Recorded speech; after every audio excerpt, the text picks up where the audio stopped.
You know, we've worked on MariaDB for a couple of years, and most people here I would have assumed already knew about MariaDB because I see many familiar faces here, so I'm glad some of you showed up. We've been working on MariaDB since 2009, and I'm going to talk a little bit about what we've spent time doing. Giuseppe today morning had a pretty good description of MariaDB. It's just yet another one of those MySQL versions, so to speak. Today we have both Percona Server and MariaDB as the largest contenders of MySQL forks, so to speak. Percona Server is very close to MySQL with just modifications that they add to InnoDB, which is their version they provide. It's called ExtraDB. And they add a few additional features with regards to statistics and so forth. It doesn't change the optimizer, it's very minimal, so this is what they recommend to their clients to use. 12, yes. And Percona Server is generally installed on at least 1/3 of all of Percona's 1,000 clients. I spoke to Baron about this a while back. So they've got pretty wide user base in terms of actual clients. MariaDB is definitely more intrusive with the changes that we've made over time. But again, as a requirement of, say, Percona, we've turned optimizer features off by default. A lot of changes actually go into the optimizer for what it's worth. So what is MariaDB really? Monty himself doesn't call it a fork, he likes to call it a branch. But once you start seeing all the features that have gone into 5.1 was actually quite minimal, 5.2 had extensive changes, and 5.3 is, you're going to see we'll have really a lot more extensive changes. It doesn't really seem any more like a branch. Yes, we merge every time, and merges used to take 3 hours, now they take 3 days. Sergey has been working on the merge of 5.5 for nearly a month and a half now. Merging is taking longer because we're diverging tremendously. So I think sooner or later we're going to be a fork, a backward compatible fork. So the idea behind MariaDB, developed by the community. This is the thing that we were very focused on. We didn't want it to be only developed by one company. As you know, most of us came from MySQL, and MySQL, if you developed a new feature, chances are you were hired at MySQL. This was connectors or server features. So we focused on having everybody in the community develop stuff. Percona is actually a huge contributor to stuff in MariaDB. ExtraDB is basically entirely developed at Percona. We don't do anything much with ExtraDB. And the user stats and so forth have come out from Percona Server as well. We also aim to be feature enhanced and backward compatible to MySQL, so the claim of being a drop-in replacement is still true. And this is the claim that we want to hold true forever. So that's why we're going to spend all the time merging. So who's behind it? Well, MySQL, the database, owned by MySQL AB, the company that employed 400 of us. Then sometime in 2008, I'm sure you heard the news, it was sold to Sun Microsystems for like some amount of money. And then we all joined Sun. Actually, I think nobody resigned when we joined Sun. We were pretty happy to join Sun. They were into open source and stuff. Then Sun bought us for a huge sum of money, and then I guess they were not able to sell their servers, so they started slashing staff. And after maybe about 6 months, personally, I didn't like working in a big company. Then this large company called Oracle decided to buy Sun. Oh. And with it, they took a lot of open source projects that Sun had owned, including MySQL. So multi-program is just one of the sponsors of MariaDB, and MariaDB is actually governed by the Open Database Alliance, of which Percona, Primebase, OpenQuery, even I think Continuant is actually members of this alliance. So it's governed by not a company but by an alliance. The Open Database Alliance is at odba.org. So yeah, this is the basic history. At first at MySQL and then at Sun, Monty and a small team of people were working on this engine called Aria. It used to be called Maria, then it got renamed to Aria. And Maria was supposed to be MyISAM on steroids. Basically, it was as fast as MyISAM, but it was meant to be crash safe, which it currently is, and it was also meant to support transactions, which it doesn't do yet. So, I mean, MariaDB is still used largely in lots of data warehousing, people that want speed. InnoDB is there for transactions. So, Maria/Aria, which it got renamed to, is actually meant to be just like MariaDB fast, but now it's crash safe. And soon it will have transactions. So basically, the history is the engine called Maria was being developed in parallel with the engine called Falcon. If you were familiar with the MySQL community, you'd realize that Falcon was supposed to be the savior of MySQL at one stage, because Oracle had purchased Innobase OI, the company that makes InnoDB, in 2005. So in 2006, the reaction was, let's buy this company called Falcon. Well, they were called NetBuilder or something, and they made a storage engine called Falcon. And it was created by the guy called Jim Starkey, who was actually pretty famous in database circles. He used, did MVCC and so forth. Falcon was a project that, I think MySQL and Sun spent about 3 years working on before they scrapped it. Jim Starkey left Sun to go start another database company called Nimbus. I think someone from Nimbus DB is here, maybe, even. Bottom line is, Falcon and Maria were working side by side, two teams were competing with each other. After the acquisition announcement by Oracle, Monty said, oh, you know what, we're not just going to work on engine anymore, let's work on a complete fork of the database. And then a bunch of people joined him, and I didn't join Oracle personally, a bunch of people did join Oracle. Oracle's a fine company, but we decided to work on something else. And the ones that didn't join multi-program obviously went to other companies like Percona, SkySQL, etc. All in the ecosystem. So the aim of MariaDB is clearly to make it an open source project, like you're familiar with in open source terms. MySQL was always the open source product. It never really was a project. If you had a patch into MySQL, you may not get it for maybe like 2 years, 3 years, because the release cycle was really long. People wouldn't have time to review it and so forth. Things were done obviously behind closed doors, and they still are. I mean, even though things were moved from BitKeeper to Bazaar on Launchpad, today you can still have internal trees for Bazaar, and this is what still happens today. Turns out that we do everything in the open, similar to Percona, just everything's on Launchpad. Makes a lot of sense. Have an open source project, not an open source product. So the aims are clear, and we're going to stick to this. 100% compatible drop-in replacement.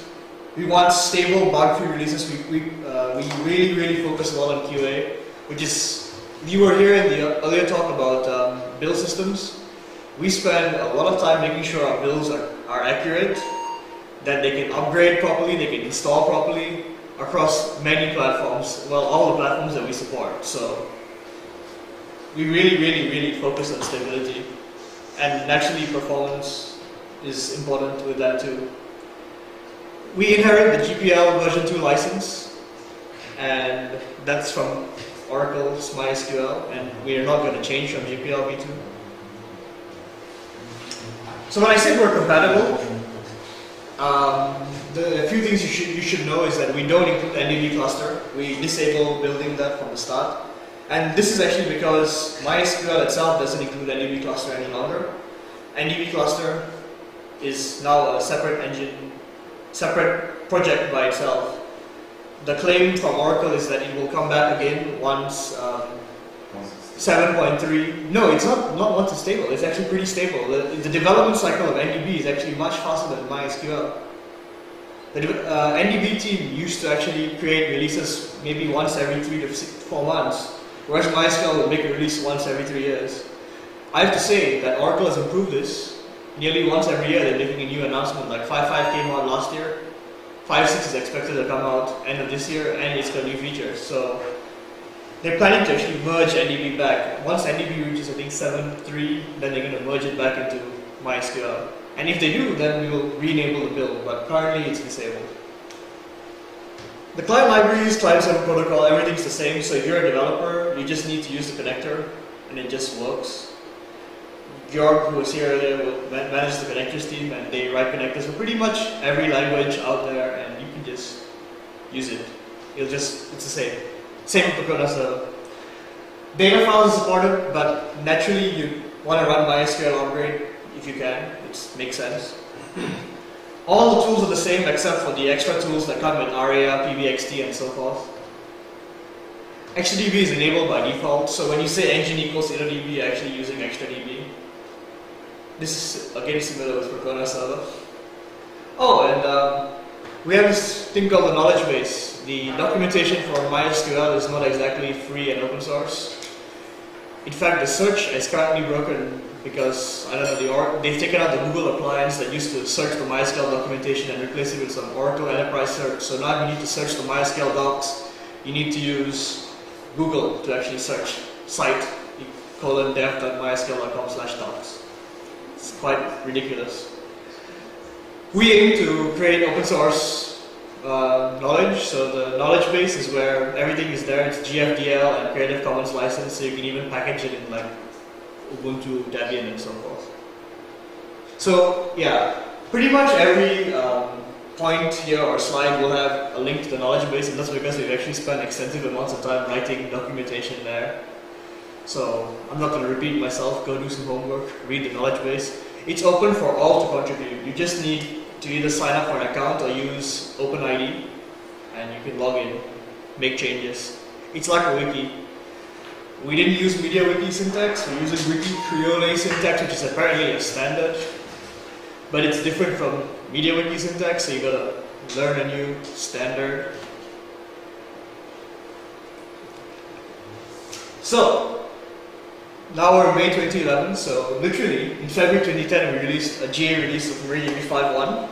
We spent a lot of time doing the build system for the creating the VMs, which then Henrik also took and decided to make better. Of course, we're not sure if make better means we can use it, because Amazon EC2 turns out to be pretty expensive. We have build machine and it just works.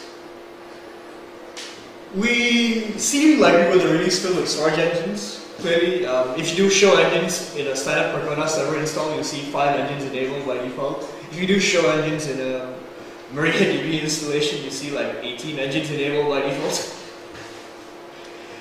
So, you all know that MySQL supports many storage engines, right? Yes? MySQL supports many storage engines. Yeah. Yeah, okay. Yeah, and this is unique to only MySQL, storage engine layer. And it turns out that, yeah, the 5.1 release we didn't do very much because we spent a lot of time making it better, and then we just include a lot of engines. PBXT has users, it turns out, quite a number, and Federated X also has users. We didn't get to work too much on ARIA. We fixed collation tables for the Croatian language. Anybody here speak Croatian? No? What I realized is, and we still haven't fixed, is if you speak like Tamil or Hindi in India, I think, we actually accept it, MySQL accepts it, but we don't support the full UTF standard properly. And it stores it, but it may return garbage data back to you. So I think that those collations need to be fixed. And we were told about this like a few months ago, we're like, oh. But so if you know anybody that speaks Tamil or Hindi, there needs something to be fixed in MySQL and MariaDB. And we're always happy to like fix these things. If you do the work, we'll enable the patch. We improve test case coverage for everything. QA is really important to us, and doing things automated is really important to us. We don't believe in the whole, oh, we've got a new build, everybody stop your work, install MySQL, MariaDB and test it out. We believe in doing it automatically. Drizzle's claim to fame was they removed a lot of mutexes, and we focused on removing as many mutexes as possible to make it faster. And now if you compile with -w all with GCC, you will not see a warning. We loved removing compiler warnings. I say you will not see it in the MariaDB 5.1 that we released. 5.2 also doesn't compile with warnings, but 5.3 currently has obviously got warnings, but it's not released either. So, when you say engine equals InnoDB, I told you we use HTTP. Percona server also has HTTP enabled by default. It's a much better version of InnoDB. I believe if you have up to 24 cores, it works pretty well. Anything beyond 24 cores still needs some more work. Percona has done a fabulous job of actually documenting this, so please read the Percona docs. We also link directly to Percona docs. Prime-based PBXD, I don't know how many people use this in production here, but we've got people that actually use it in production. The last I checked, it's something like 15,000 installations of PBXD. 15,000 installations is not nobody. That's clearly quite a number of people. And Paul Bukola actually focused on doing this a little differently from InnoDB, where he wanted to optimize it for SSDs. Today, more and more of you are probably already using SSDs, so this might make more sense. How many of you have servers running SSDs in production now? Still spinning disk? I guess your next server that you buy will probably not have spinning disk. No? You see, yeah, that one definitely has an SSD in it. Oh, that's flash though, right? Not SSD. Yeah. This one is an SSD, but yeah. And that's 4,000 ions. It's crazy. Win. Yeah, I have to say that the moment I got the SSD and extra RAM, it turned out that it made a lot of difference in me actually liking using my Mac again. So, accident stats and slow query log, again that came from Percona. Process list with microsecond precision also largely came out of Percona and Google, and Facebook to some extent. I made it easy, so everything that I put in italics means it came from the community. It didn't come from Monty program developers. So if you realize there are lots of things in italics that we didn't work on. So I hope this cements the idea that we're actually more community-based than, say, upstream MySQL or Oracle. Yes, we still spend a lot of time merging, but we don't spend that much time on adding the new features and so forth. We actually take stuff from the community that people actually want to use.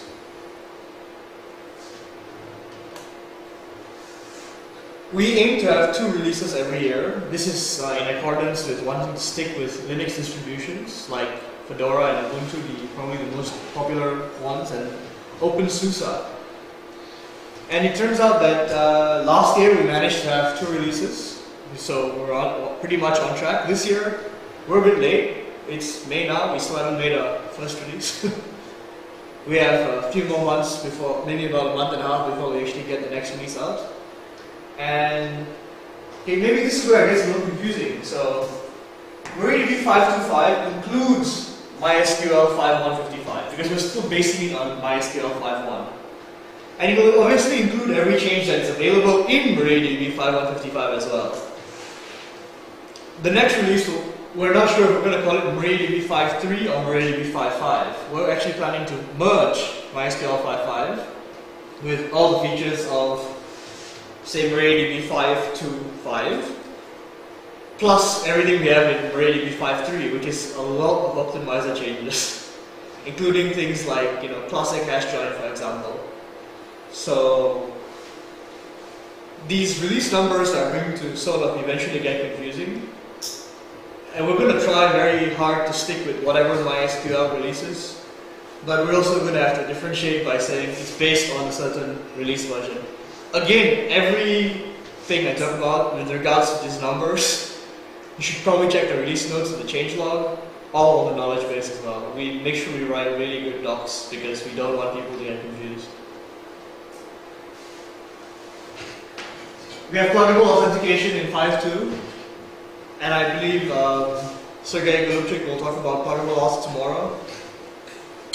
In fact, all authentication is now handled via plugins. You can use MySQL native password by default. Anybody still using MySQL old passwords in your config files? sometimes, yes. Debian enables this. Yes. Yeah, I know, Debian enables this by default, which we find really silly. And we keep on telling them that this is really bad because that's something people can crack really easily. Yeah, this happened when passing from old MySQL version to new version, so the application was not either. No, it was a bug on PHP. The first. Use it by XMySQL. Yes. The first not MySQLi. Yes, the first version of PHP does not support the longer version. Yeah. So for a while, I think 1 year or something. It is recommended that you only use XMySQLi when you're using PHP now. Yeah. Not the old XMySQL. No. Yeah. So anyway, by default we use MySQL native passwords. It's also a plugin. We have an example of socket peercred which allows you to actually authenticate against a Unix socket. We don't have a PAM plugin, but this is probably quite trivial to write if someone wanted to do it. And you'll notice that MySQL 5.5 Enterprise for Windows actually allows you to log in via Active Directory, I believe. And they also use pluggable authentication, but that is an enterprise-only feature, as in you've got to pay Oracle money to get that.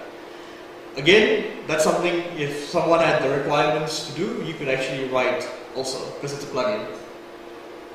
Nobody has asked, and nobody then wrote.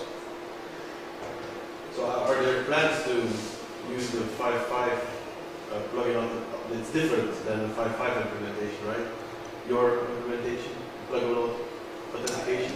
No, our implementation is the same, because Sergey did it when he was there. But it's not the same. In 5.5 and MariaDB? It is. Okay, I heard it. Yeah, it's the same. I'm just saying that the enterprise server 5.5 has a plugin to log into Windows Active Directory. That is different, I heard. Hmm? I'm not sure. No, it's based on a plugin as well. I double checked this with Thomas. Okay. It's based on a plugin, but it's not an open source plugin. But you are able to write it if your client requires it. So it's not like a complex thing to do. But yeah, it's not in the open source package. Small problem. I mean, they're trying to differentiate it to sell, Oracle Enterprise Server, MySQL Enterprise Server from Oracle. I mean, this is why you include the backup stuff, which, extra JDBC. Yeah. Well, JDBC connector is open source. They have another one now. They have another one, yeah. A more performant. Yeah. So they're trying to differentiate in a way that, makes people also buy. And if you have the reason to log on to, say, Windows Active Directory, authenticate against it, then maybe you want to pay them, I don't know how much, but there's a sum to pay them. User statistics, again, came out largely on work from Pergona and Google. This is actually pretty useful because, like, if you're a web hosting company and so on, you want to see what your users doing silly. This is actually pretty good. Again, very well documented on not only on the knowledge base, and this one will link back to Pergona's website as well, because Pergona also documents this pretty well. We have a full-time person working on documentation. Now? Yeah, for a while already. Oh, okay. I thought Baron was writing in his spare time. Also. Baron always tells me, oh yeah, I spent Saturday writing this documentation. I'm like, okay, cool. And I have to say that the documentation in Pergona is like improving tremendously. And we also have a full-time person writing documentation. That's what the knowledge base has got, like expanded docs. This guy called Daniel actually spends all his time writing docs for the knowledge base. And it's not only just for MariaDB, it includes documentation for MySQL, includes SQL 99, the book, in case you want to know more about the SQL standard, and so on. We included this thing called virtual columns, which I don't know if many people use. It was a community contribution, and I'm not entirely sure if this is actually very useful for people in general. Segmented MyISAM key cache is useful because that one actually does give you performance gains, and we have benchmarks to show that you get performance gains. The sad part is we don't have benchmarks for a lot of other things. We're actually looking actively to get benchmarks. We also then included a bunch of new storage engines. Again, OQ engine is a graph engine. It's like very alpha stage. I wouldn't recommend this in production. But the Sphinx storage engine, this one might be popular because you can actually write queries like SQL to Sphinx. You need to have the Sphinx daemon installed as well. Otherwise, you will not see the Sphinx storage engine when you do show engines. So if you want full text search, this is probably pretty good for you. Anybody running a storage engine here? Probably not. So we believe in openness, obviously. We have everything kept on Launchpad. The mailing lists are on Launchpad, so they're all public. We only have like one internal company mailing list in where we tell people where we're going or if we're sick or something, but we do everything else on Launchpad. Our code hosting is also on Launchpad. The bugs database is also on Launchpad. And the IRC channel is on Freenode, which is open to anybody to join. So we believe that being open is good. And this means any of you can just hop on. In fact, most of us are on #Percona and #Maria. The intersect of users are very similar. #MySQL -dev is quite dead these days, and #MySQL is very active. We still use certain tools that we had from MySQL. Instead of using Launchpad blueprints, we actually use Worklog. Worklog is something that MySQL also uses internally, and then they export via the Forge. Are you aware of the MySQL Forge? Forge.mysql.com. So there they export it in a read-only format. We allow anybody to read, write. You can also fund features, vote on features. Generally, the funding features doesn't mean that we take the money. It could be whoever develops it gets the money. Bounties seem to sort of work. We've experimented with the whole Google Summer of Code thing, where you get a student to actually write stuff, and it turns out students are actually pretty good at this. You give them 3 months to actually work and stuff. The only catch is Summer of Code is tailored to like America, where American summers are yes those 3 months, but in some other parts of the world, I understand that you don't get like a full 3-month break, sometimes like 2-month break, and then you've got Southern Hemisphere, which doesn't get a break because it's winter there. So it turns out that funding and bounties sort of works. I really think all of you should go take a look at the knowledge base. It's where all the documentation is for MariaDB. You can ask questions, so it's kind of like a forum as well. You can answer questions. You just need to get a login, and this is something we're actually pretty proud of because everything is GFDL and Creative Commons license as well. And we do have a full-time docs person, and we have contributors just asking questions, adding new content, and so forth. But it's all about deployments. And if we didn't have deployments, it wouldn't be very cool. Percona has a lot of deployments of Percona server largely because there are clients. We are not client-facing, so we don't have that many deployments. However, we've got many downloads. Our download numbers are in excess of 5 figures. There are over 300,000 downloads in the wild, so some will say that downloads from the website alone is in excess of that, so some will say that those are users. I'm not counting all the Linux distributions that include us. One person that we worked very closely with was Dreas, CTO of Spam Experts in the Netherlands. He migrated all his servers from MySQL to MariaDB, and they run a production service. They did it all in production. This guy didn't pay anybody for support. He just hopped on #Maria and he said, "Oh, we've got all these problems with migrating from MySQL 5.0 to MariaDB 5.1, and these are the same problems you would face if you were migrating from MySQL 5.0 to MySQL 5.1. So we actually fixed a lot of these migration problems, and we're happy to do that because he helped on IRC, and we figured, oh, well, we'll fix it because it's something that wouldn't take us too much time to do. So we're starting to see more and more people like randomly use MariaDB. We're obviously looking for more deployment stories. We have a partnership with Percona, SkySQL, and so forth. And SkySQL, I think, in this market especially, is really pushing their support services, and at the same time, they also will push MariaDB. MariaDB.org is the website. You can also get it via the OpenSUSE build service. Here you can get RPMs for SUSE, Fedora, Red Hat, CentOS. It's also in Gentoo and FreeBSD.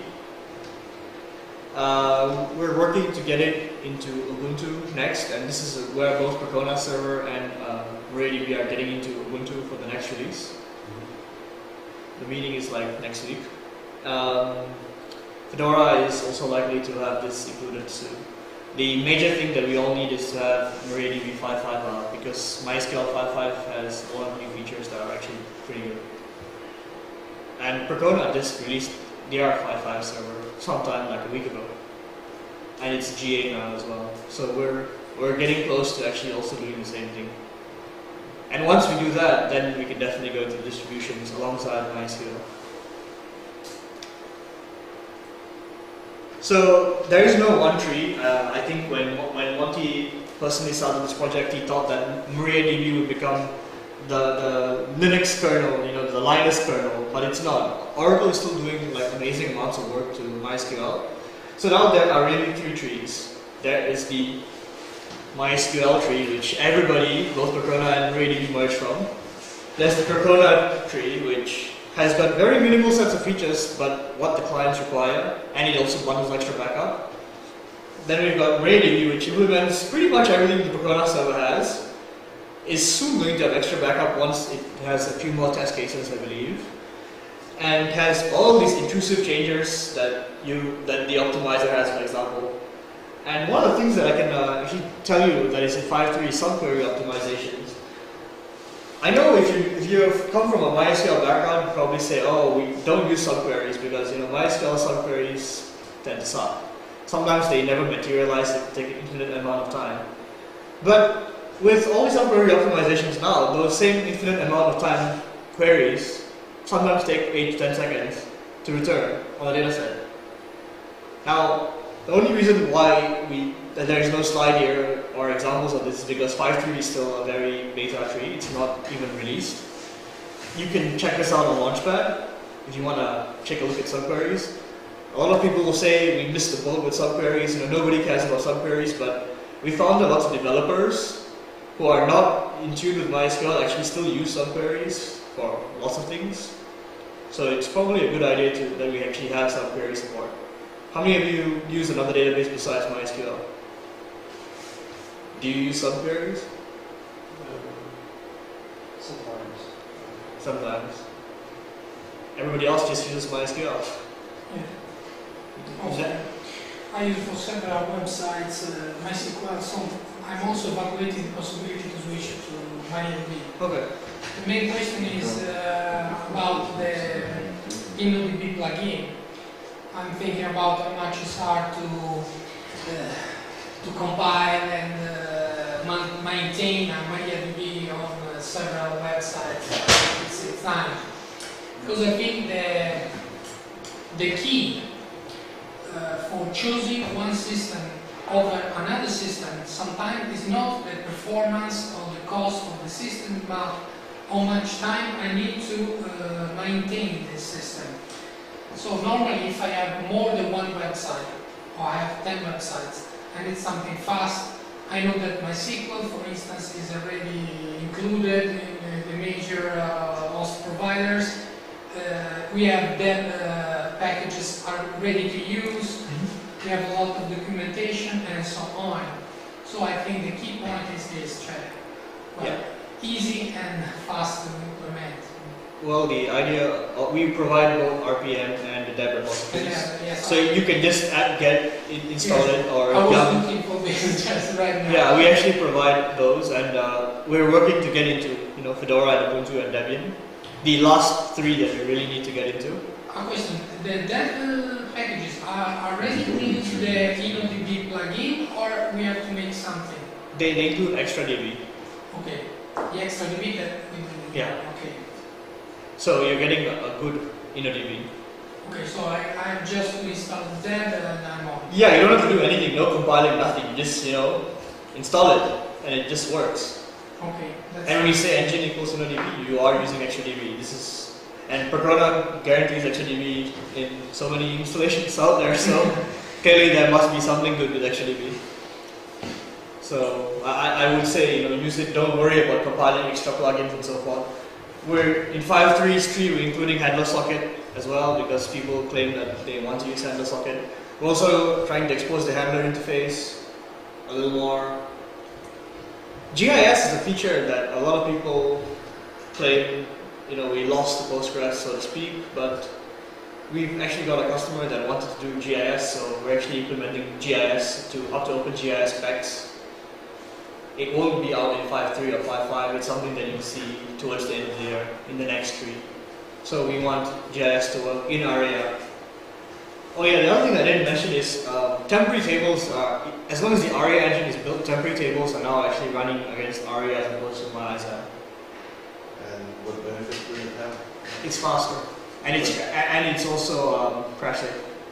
Yeah, but are the blobs and the text columns in the memory engine, that's the biggest problem with the Yeah, that's true. table, so I don't know if that's fixed in MariaDB. It's not really fixed now. So that's actually. Do you know that 5.5 and 5.6 obviously use InnoDB as default storage engine? Yeah. But temporary tables are still MariaDB. Yeah. I think that's the thing a lot of people don't realize. But yeah, our temporary tables have changed. I should have mentioned that earlier. We're working on group coverage stuff, and we're working on this alongside Percona and Facebook. Because Facebook claims to be probably one of the largest installations for group coverage, users of group coverage. New config files. Most people we find never use or don't even know the existence of a my.cnf file. As consultants, I'm sure when you go in to see these clients, you realize, hey, they don't have my.cnf files. This is what we saw at MySQL a lot in the early days. They had no idea that they should have a config file. So we're thinking of improving the config files by default so that there actually is a config file. And that alone might actually help lots of clueless people. And this is not something we're doing, it's a community member who's also doing it on the public mailing list. We apparently really need to focus on what customers want, and that clearly is InnoDB, replication, and more benchmarks. And this is something Percona does really well. They focus on lots of benchmarks. They have InnoDB talent, and they're also working on replication to some extent. And what Oracle is doing is also extending InnoDB and replication in 5.5 and 5.6. So beyond just us merging their changes, we also are obviously looking to have InnoDB and replication expertise. We have replication, we don't have InnoDB. So we're sort of hiring InnoDB expertise now as well. Because it turns out that while we have 18 engines or so, most people use InnoDB. Maybe 75 to 80% of installations from clueful users in production are on InnoDB. You very rarely see people using MariaDB only, or any other engine for that matter. You use the other engines for specific use cases. I have time for questions, if you have any. You can shoot me an email if you're planning to migrate. If for some reason our packages break, please, send us a bug report. They shouldn't break because we test them thoroughly on this machine, the build machine. Yes. And the KVM needs to just keep on growing, so in theory they shouldn't break. So we aim to be robust. I don't know how Percona does builds. We need to figure that one out. But yeah, we use this bakery system. I'm not sure. I check with the email or Ignacio. Yeah, I know Ignacio, but I know. He's the guy to go. I don't know how it works. Okay. So yeah, if you have any questions, feel free to ask them. But are they missing from a distribution you use? We think Fedora, Ubuntu, and Debian are probably the only ones you really need to focus on now. Actually, nobody actually wants to use Fedora in production, so you need to focus on together with the CentOS people. Yeah, but the CentOS people are currently having problems building the next version of Red Hat. No, they're actually working on a fully integrated continuous integration framework, and they're actually talking to external third parties and getting outside of the distribution within the CentOS project, getting packages in there. So that's where you should be talking to them. Okay. And most customers use CentOS. If you use Fedora in production, you should be shocked. Fair enough. So I should probably talk to someone at CentOS then. Do you know somebody there? Yeah. Okay, cool. I will take your details down in a bit. I think you have to focus on that. And what they are building Getting now, into Fedora means that it might eventually end up in Red Hat. Yeah. But the effort there is going to take a couple of years to get it there. Whereas users won't have it now and they want to use it in production on CentOS systems. And if you get in the CentOS in the external enterprise repositories, you get Is both that CentOS and EPEL? Red Hat. No, it's not equal. Equal is Fedora Okay. repository. And getting in there it's also difficult. CentOS extra. Yeah. Okay. So is the person in charge of the parameters thing, or is it someone else? Parameters one goes up to me. Okay. Okay. So I'm heard. So thanks. We'll definitely try CentOS as well then. I mean, it's not like we don't work on them. We build. We have issues on Red Hat 6. That much is true. The spec file has issues on Red Hat 6. And the only reason we know this is because we have a customer that basically said, we need this to work on Red Hat 6. But if parameter is a bit slow on it, I can stop him around a bit and it usually goes faster. Okay. Rocking. Is there anything else like we should focus on? Yes. How many developers are working on this? Well, from Monty program side, we have like maybe 20 people, and then from the rest of the community, maybe like another 15. If we 15 to 20. I mean, Percona has what? 7, 8, something like that. Yeah, and we inherit all of Percona changes. XtraDB is entirely from Percona. We do code reviews occasionally for Percona as well to make sure because code is sane and stuff. So yeah, from them alone, then there's RDelta, OpenQuery, Facebook vaguely works on MariaDB. They're possibly looking at even using it later in the future. They're sponsoring a lot of work actually in both Percona and MariaDB.